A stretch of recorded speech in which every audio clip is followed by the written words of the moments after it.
What's going on, guys? This is going to be a quick time-lapse teardown of an ly6 for the Turbo Silverado build that I have going on. If you haven't seen my last video on the truck, it is a budget Turbo Silverado. It's a stock 4.8 4L60, everything stock except for a custom turbo kit with a S475 turbo. It's a really big turbo for a small motor, but I'm going to keep that S475 for the 6-liter going in. This 6-liter actually came out of a 2008 Chevy Express van.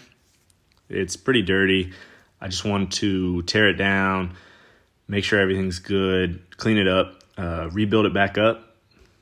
It's going to be a stock bottom end, ring gap 30 thousandths. I'm going to be throwing LS7 lifters in with lifter trays, BTR hardened push rods, the 7.4 I think, BTR stage 2 turbo cam. I've read a lot of good reviews for that cam, that it's not too lopey and it makes really good power. So that's the cam that we're going to be going with. I'm also going to do TSP 660 dual valve springs.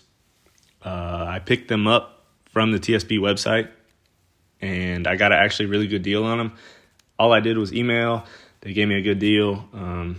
So I ended up going with them. The plans for this truck is to get as close to 1,000 horsepower as possible. I am going to push as much boost, hopefully get to stay on pump gas, maybe E85, we will see, and maybe some methanol if I don't go E85. It all depends, we'll see. But this video is just quick teardown, showing you what's going on, explaining what I'm going to do. If you're interested, stay tuned. More videos coming soon on the Turbo Silverado build.